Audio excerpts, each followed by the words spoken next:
Hi everyone, I'm Ruth Susie, Hey, I'm Justin Carbone. and we're here today to tell you all about NRL22.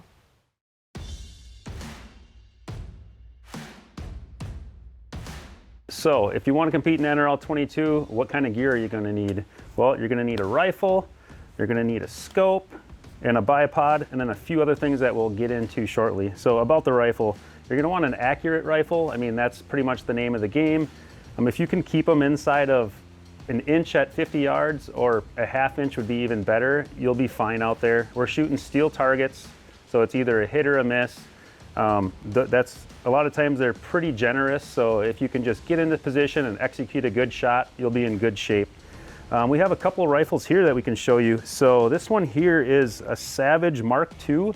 It's a bolt action rifle. It has a Boyd stock. We put a cheek pad on here just to get your cheek up a little higher to the scope. But yeah, bolt action rifles are generally going to be a little bit better for this just because they're in general a little bit more accurate and they're a little bit more reliable, and you can kind of like feel, if you have a round in the chamber or not. So that's what both of these are, both bolt action rifles. So this one here, like I said, is the Mark II. This one has a Vortex Viper PST Gen 2 on it. So you're also going to want a first focal plane scope. What that means is that the reticle in there with all the hash marks is going to stay calibrated with your target no matter what magnification you turn your scope to. Yeah, and we shoot multiple targets at multiple different distances, sometimes in the same stage. So having those reference points in the reticle also becomes very important. So yeah, you're going to want those things. You're going to want a good bipod. We do a lot of prone shooting. And then lastly, you see here there's a bubble level. That's really important for making sure that you're holding the rifle straight when you're taking long shots. So the other rifle we have is a Savage B22 Precision. So this is a cool gun. It's got an MDT chassis. The magazine is also a rotary magazine. So the cool thing about that is it fits up in there nice and flush. And now you have a nice flat surface to put your gun on different bags, which we'll get to in a little bit here. This gun has a Vortex Strike Eagle 5-25, which is another cool scope. It's got similar feature set to this one. First focal plane again, it has a really good reticle, and it has a lot of elevation for dialing in long shots. Yep. And this one has two bubble levels because there's another, we'll talk about levels in a little bit and why that's important. But the reason why we have two is because we shoot a lot of support side, we call it. So there'll be certain shots that you'll have to take from your opposite strength hand and shoulder and eye. So you have to get used to shooting both directions. Yep, there's a few other features that this rifle has. So they have an ARCA plate on the bottom here. This is from Area 419. The ARCA plate's really nice because you can slide your bipod around to different positions or quickly take your bipod off. There's also an ARCA plate. I don't know, did I call this an ARCA plate? It's an ARCA rail.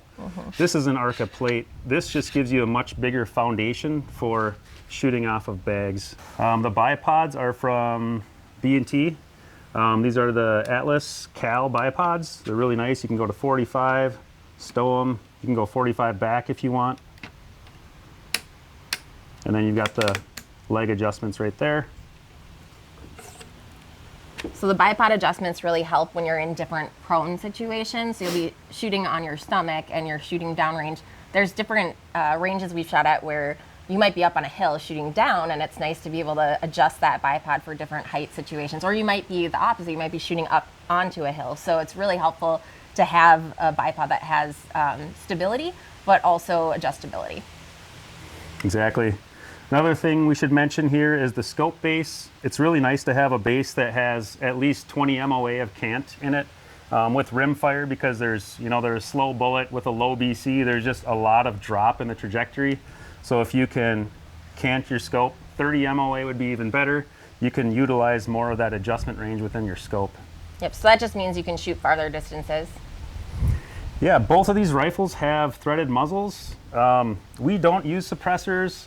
Suppressors are cool, they're really quiet, but the ammo that we're using tends to be subsonic match ammo anyway, so these aren't loud. And a suppressor just tends to add another source of variation, so we're seeing people using them less and less.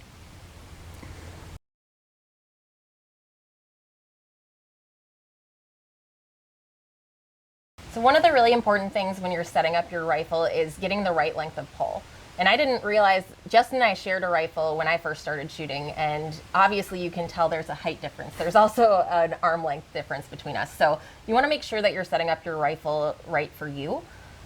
This stock here has spacers in them over here. So you can see, you can take these out or you can add them in, and that's just going to give you some adjustability with the stock. So if I was setting up this rifle for the first time, I'm going to set my hand and my grip correctly first so that I can get a nice 90-degree trigger pull.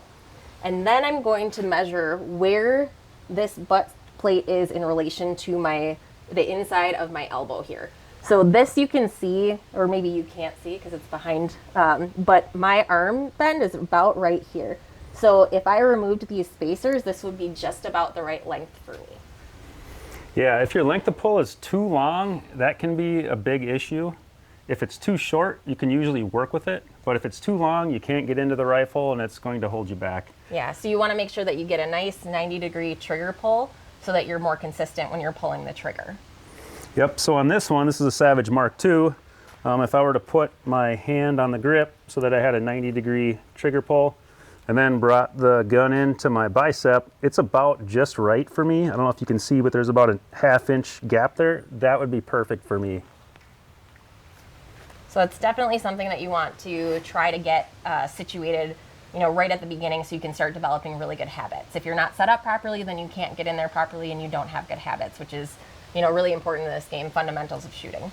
So yeah, as Ruth was alluding to, when you get your gun, the first thing you do is set up that length of pull. Now what's the next thing, Ruth? The next thing you're going to want to do is put your scope in the appropriate location. There's something called eye relief. So that's the distance between your face and this portion of the scope. So you're going to want to make sure that your scope is set in a way that you can see clearly through the scope when you're on the rifle. You also want to have the appropriate cheek rest height. So this stock has an adjustable cheek rest where you just spin and you can adjust higher or lower. So that's one component. The other component is how close or far away the scope is from your eye. So you can move both on the rail here, the scope rail, you can move the rings, and you can also loosen the rings and you can move the scope within those. So you're going to want to fine tune that to make sure that you can see clearly with the largest field of view. If you're getting black around the edges, there's shadow in there, that's not good. So you want to move it forward or backwards until it's nice and clear with the appropriate length of pull. So yeah, when you have those two things set up for you, or those three things, including the cheek height, you should be able to naturally lay behind the gun. You can lay there all day long. You can close your eyes, take a nap, rest the full weight of your head on the cheek piece. You should be able to open your eyes and you should have a nice image of the target. Yep. And then once you have that set up with the proper eye relief, there's one other setting on the scope that you'll only have to set one time, which is the diopter. So yeah, that's back here on the eyepiece. What this is doing is this is adjusting the way that the reticle appears to your eye. Not the target image, but the reticle specifically. So the way you adjust this is you point the gun at either like a white blank wall or up in the sky. You don't want to have an image in there, so we're just focusing on the reticle.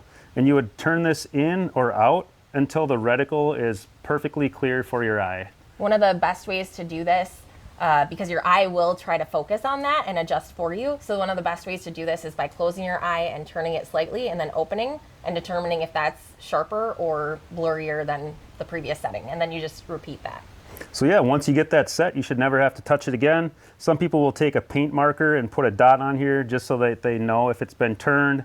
I've seen people go so far as to put like electrical tape on there just to keep it from turning. But some of them have a locking feature where you can tighten a lock ring against the diopter so it doesn't move. But yeah, you're done with that. After that, once you're shooting and using this gun, then you're using this parallax adjustment to bring the image into focus and to bring the image onto the reticle.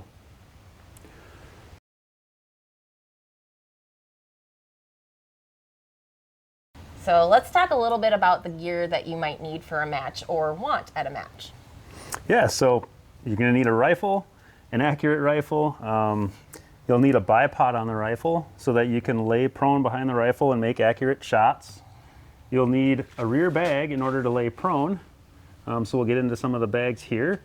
And then also the bags will double as a prop bag or a barricade bag, some people say. So you would drape the bag over a prop, and then you would set your rifle on here and balance the rifle there, and you can make some pretty steady shots that way.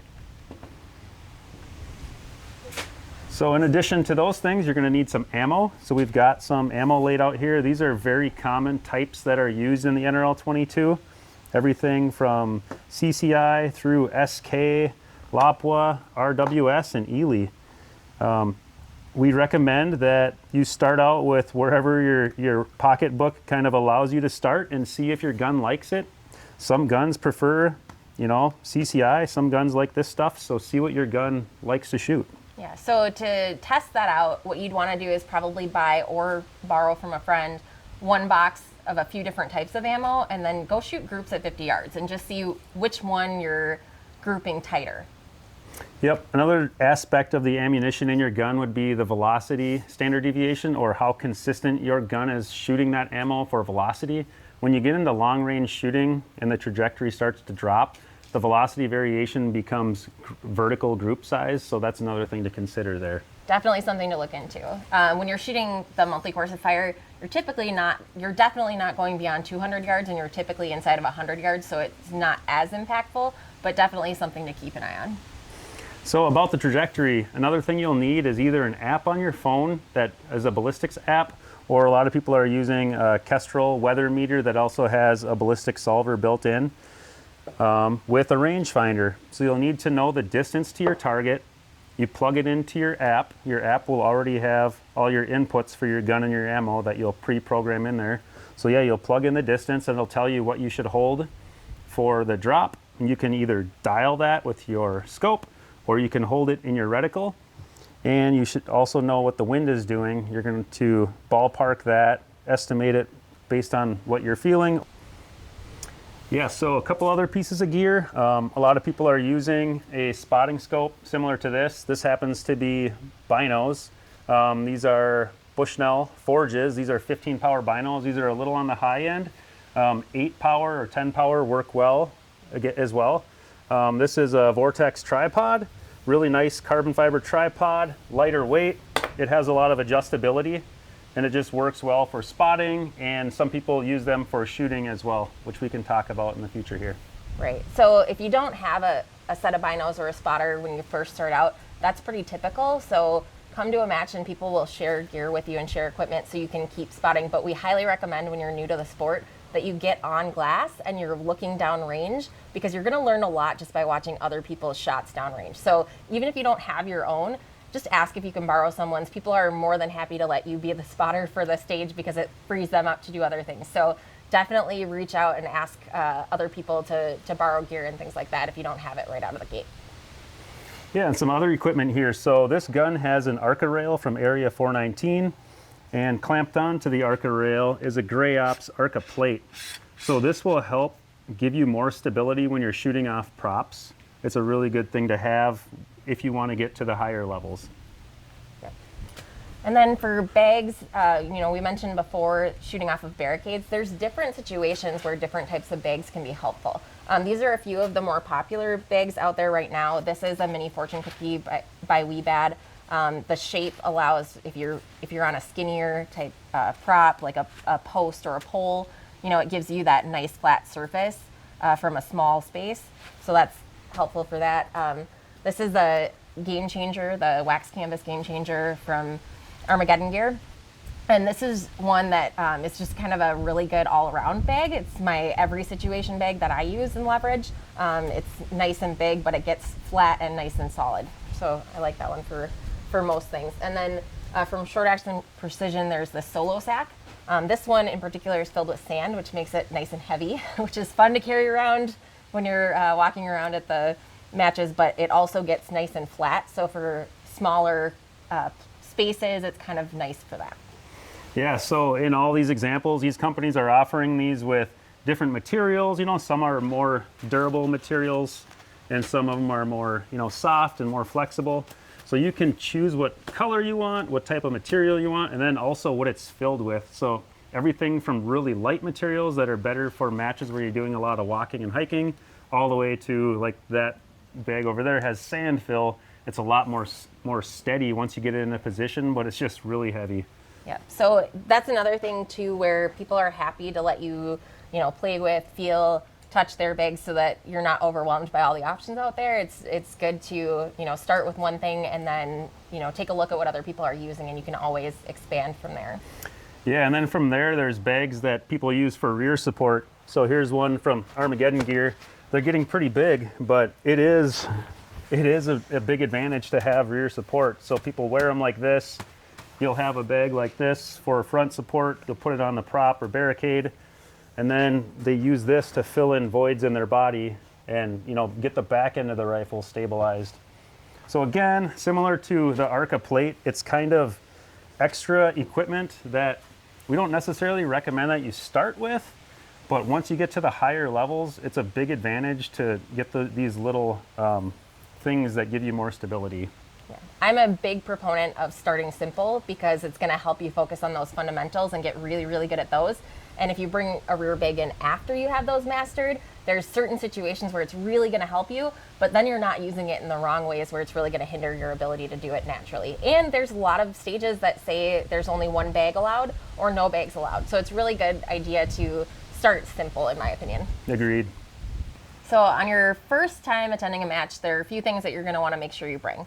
One of those things is water. So we shoot rain, shine, heat, cold, all kinds of conditions, and having water with you so you can stay hydrated is really important, especially in the warm months. You're also going to want to bring some snacks. Typically at the monthly courses of fire, they're not long enough for the match director to provide food, but it varies from match to match, so you can always talk to your match director to see if that's an option. We always like to bring our own snacks, though, just in case, and that way if your blood sugar starts to fall, you can remediate that yourself. Yeah, so you're going to be carrying these things in a backpack or a range bag. So some other things to bring. Bring a little tool pack. A couple of wrenches so you can adjust your scope or your action screws on your gun if you need. What else is there? There's pens and pencils.